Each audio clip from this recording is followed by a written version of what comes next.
Quando recebemos o Shabat, nos saudamos com Shabbat Shalom, com a ideia de Shalom, e poder nos saudarmos com Shalom nesse mundo tão conturbado, em particular nesse momento tão devastador, é um alento.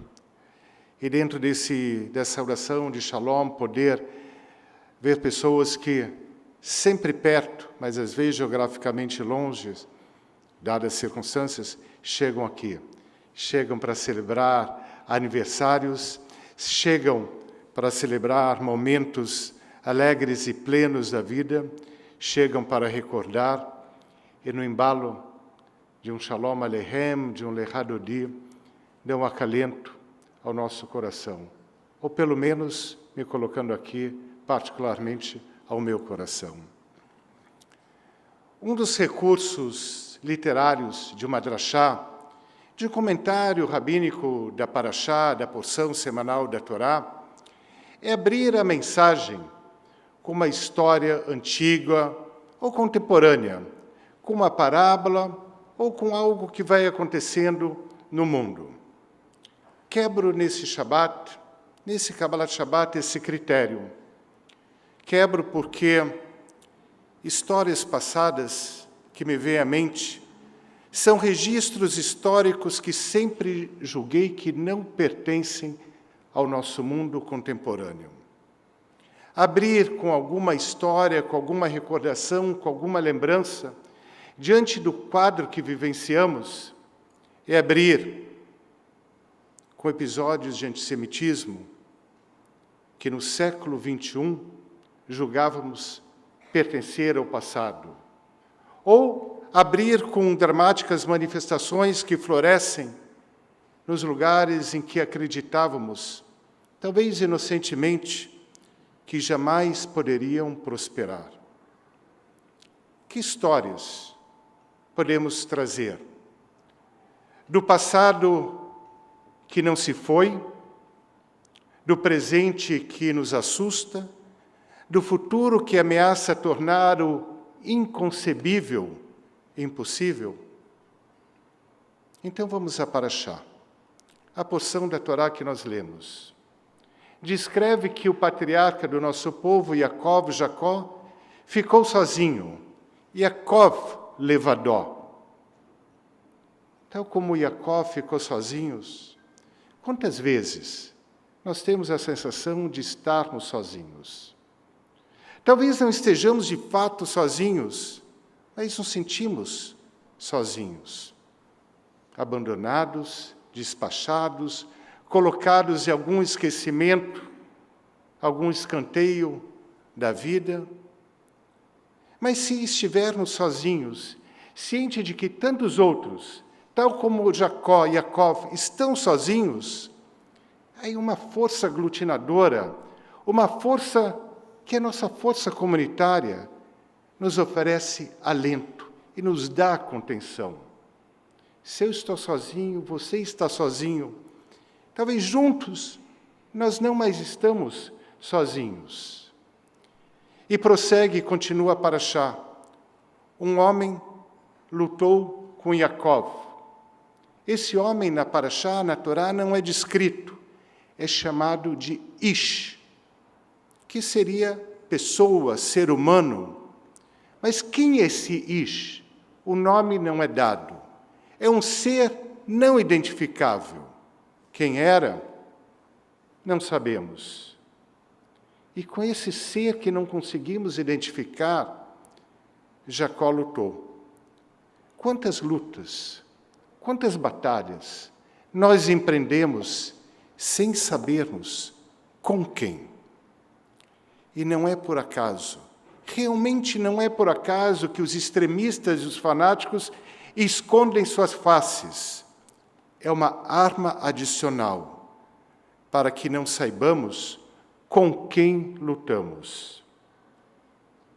Yaakov pergunta o nome desse Ish. E esse Ish não responde, parte sem se identificar, parte sem dizer quem era. Se esconde como aqueles que se escondem atrás de máscaras.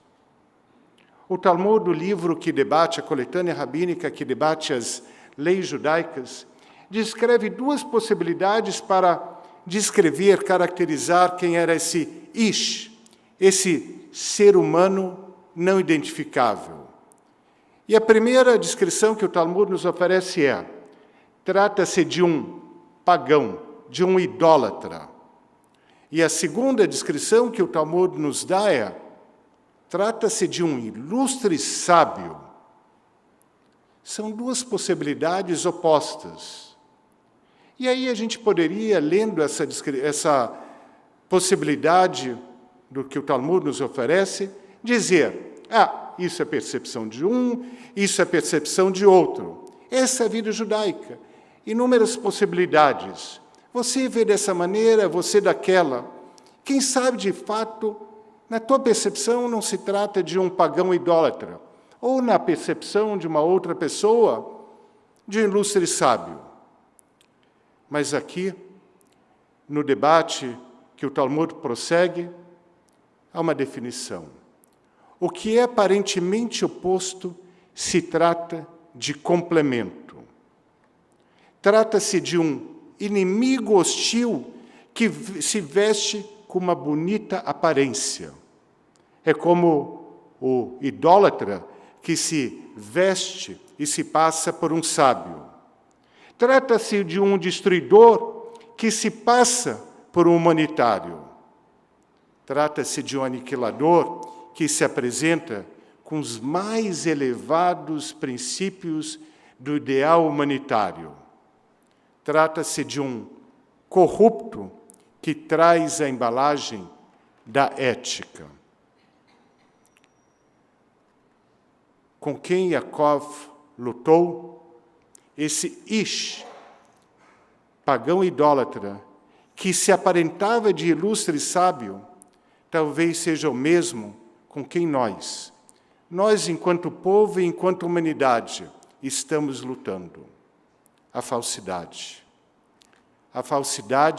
dos perversos. E grave, aliada à falsidade dos perversos, a pretensão hipócrita dos que optam por não identificar a perversidade. Justamente para não se identificar e não permitir a identificação de quem era, que este Ish não mencionou, não falou, não disse seu nome. Por outro lado, Yaakov, Jacó, não é somente identificável, como enfaticamente reforça quem é e assume o nome de Israel. Tal como Yaakov, nós assumimos o nome de Israel. Israel para um país, israelense para os cidadãos daquele país, israelita na conexão religiosa, que aqui nós temos a Associação Religiosa Israelita.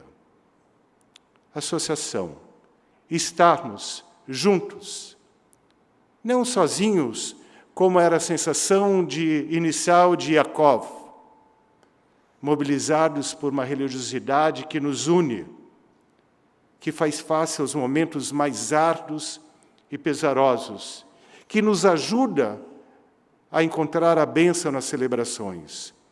Israelita, afirmando quem somos. Ser Israel é jamais se esconder. Assim, se fosse usar um recurso de uma história, seria da milenária história do povo de Israel. A história não somente de quem somos, mas também, sobretudo, a história de quem nós escolhemos ser e assumimos ser. Que isso nos dê shalom, nos dê proteção e nos vincule e nos conecte como povo de Israel. E assim, acompanhando na página 72 do nosso Sidur, do nosso livro de oração, recitamos a oração Avinu Shebashamayim. Redentor de Israel, aquele que abençoe esperançosamente o Estado de Israel. Página 72.